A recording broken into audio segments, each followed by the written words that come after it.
mountains and cliff sides. They look really cool, they're super easy to make, and they're also super cheap. We're gonna find out how to make some really cool mountain and cliffside terrain on this episode of the Crafty Halfling. Hey guys, welcome back to another episode of the Crafty Halfling, and before we get started, I just want to say thank you. I finally hit my first 100 subscribers, and you guys know what that means. I am still doing my tile giveaway since I hit that 100 mark, so if you want to be entered in the tile giveaway drawing, make sure you stay until the end of the video to find out how to do that. But anyways, let's get started. Today we're making a really cool, like, mountain and cliffside type terrain. My players in Dareth are heading towards a mountain called Mount Sion, kind of like Scion of the Ur-Dragon if you're a Magic the Gathering fan, you know, And this is what I crafted. This is what I crafted last night, and this is going to be Mount Sion itself. And all it is a bunch of different cliff sides that go from big to small that I stacked to make into a mountain type figure. I could have just made a straight slope out of cardboard going down making like a mountain, but I wanted something that the players can actually, like, you know, stand on and scale and climb. So I decided to just make different sized cliff sides, and this was the first time I used this kind of technique, and these turned out looking amazing. And I'm going to show you guys how to make these really cool cliff sides that can double as cliff sides and mountains right now. So the first thing you need to get is a 1-inch thick piece of insulation foam. I got this piece of foam from Home Depot for a couple dollars, and it worked perfect for this project. So the first step is going to be drawing out some circles in various sizes to represent the scale for the mountain sides. You want to work your way down from big to small. Cutting this foam can be a little difficult at first when you initially start cutting, but after a few swipes with the blade, it does start to cut a little easier, and it only gets easier the smaller the pieces go.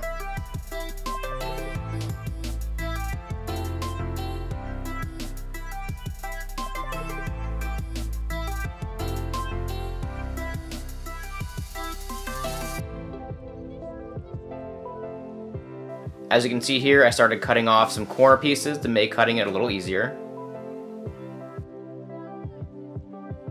And now that I've cut through the foam quite a few times, the blade is now cutting pretty smooth across the entire piece.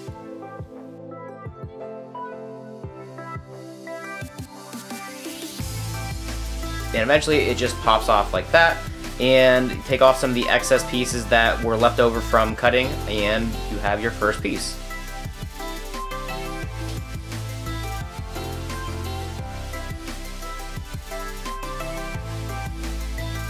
So just continue this process of making some circles and cutting out smaller squares until you get to the height and size of the mountain that you want.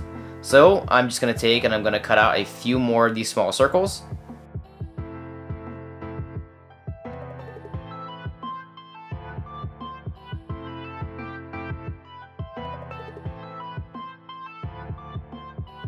As you can see, I just kind of stacked it to make sure I had a good size representation. And we're just going to keep cutting smaller and smaller until I get all the pieces that I want.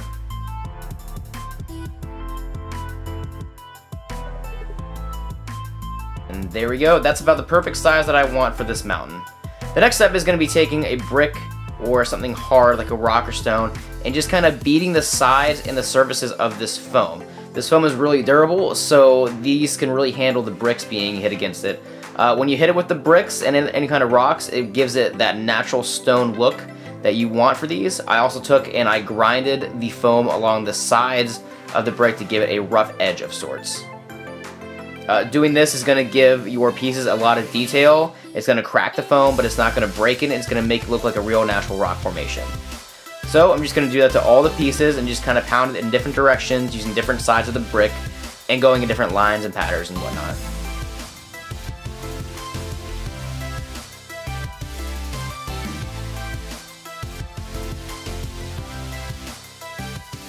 Next up, if you do a volcano top like I did, you just take a X-Acto knife and just kind of cut a hole out of the smallest piece on the top, and we are going to paint that and fill it with glue later to give it a volcanic look. Next up, we're going to take and give it a base coat. Now this is a technique that I've seen a lot of crafters use, and all this is Mod Podge and black paint mixed together, and it's going to give it a black base coat. It's also going to give it a thick layer of Mod Podge, which acts as a sealant for the entire project to give it a little more stiff and durable lasting quality. I've seen this technique used a lot among different kinds of crafters, and I highly recommend using this whenever you work with any kind of foam.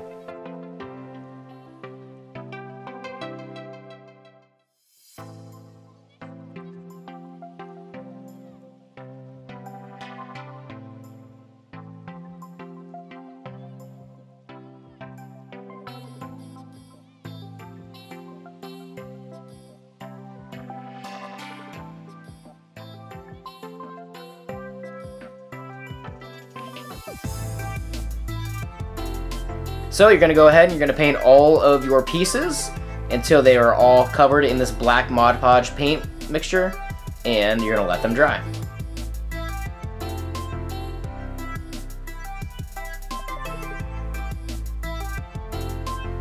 As you can see, the Mod Podge and black paint really pops out some of the details that you're looking for in these mountains and cliff sides, and it's only going to get better. Next up, we're going to do our first coat of gray paint. I mixed the gray with some black to give it a darker gray look, and then I'm going to go over it with a nice thick layer of this. And as you can see, this gray is really starting to make some of these details pop out.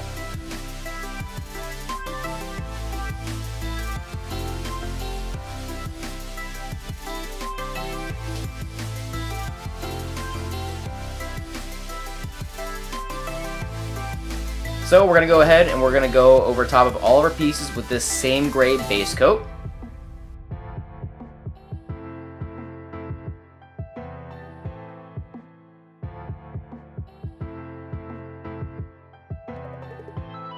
And don't forget to get the sides too.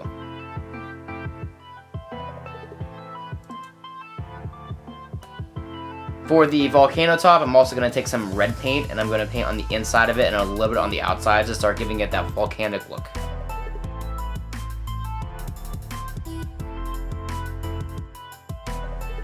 All this is a basic red acrylic paint, and it works perfect for this.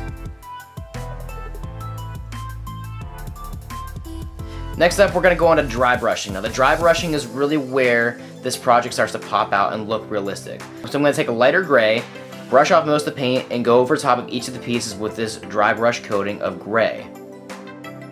And as you can tell already, this dry brush coating of gray is really starting to make all the details in this pop out and give it a real realistic look.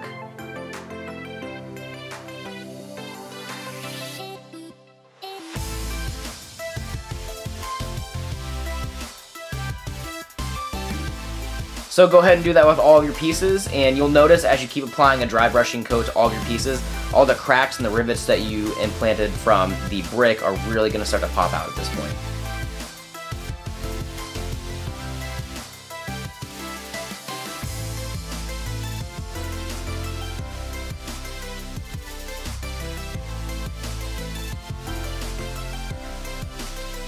I did do a very, very light layer of a darkish brown across all the pieces to give it a little bit more color texture.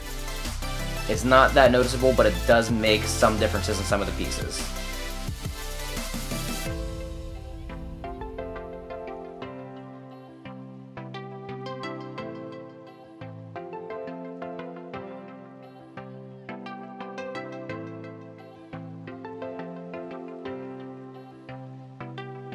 Lastly, I'm doing a final dry brush coating of a mocha brown. This is a very, very light shade of brown, but this shade of brown is one of my favorite colors to use in painting, and it's going to really make everything come to life in this project, as you can see from this shot right here.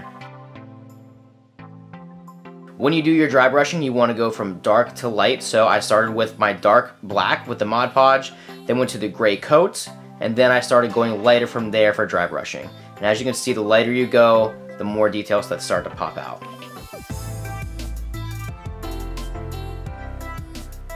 And this is really starting to look like a natural rock formation and cliffside. Next up, we are going to fill up the volcanic top with some super glue. All we're going to do is take a hot glue gun and fill this hole with some hot glue, let it dry, and then we're going to paint over top of it.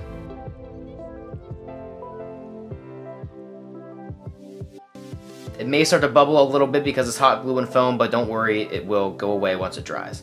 I also took some lines of hot glue and went along the sides of the mountain ridge to paint those to give it some flowing lava.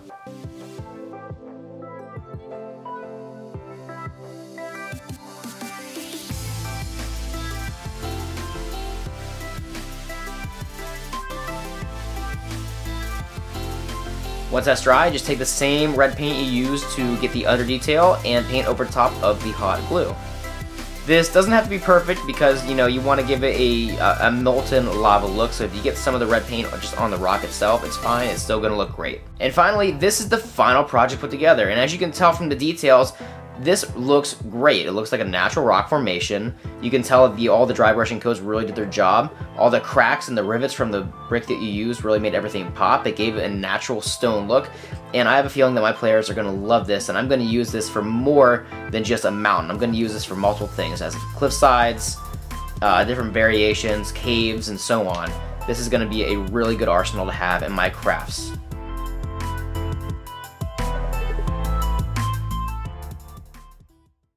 And that's it, guys. They're super easy, they're super cheap, they look really good, they only take a couple hours to make, and I'm gonna use these for more than just this single mountain coming up because I'm really happy with how they turned out. But anyways, it's the end of the episode, and like I said, we are gonna be doing the tile giveaway, and if you wanna learn how to win some of these really cool dungeon tiles, just look at the comment section below, and it's gonna have all the instructions you need to win a set of my homemade tiles. And today we're doing our very first NPC of the day. I'm going to be doing an NPC of the day at the end of every video. And today's first NPC of the day comes from Reddit user Carthathan. Carthathan's character is Tara Dreadbane, a blue-skinned tiefling merchant. Tara wears flowing white robes and carries an oversized interdimensional backpack, kind of like Majora's of the Mask Trader E. He carries all sorts of items, potions, and animals. He gives out business cards with a single charge to send him a message. He's a happy and bubbly merchant who's known for trading and everything and keeps his contacts secret. Carthathan uses them as a money sink and allows his players to purchase uncommon magic items after large encounters. So that is our first NPC of the day. Thank you, Carthathan,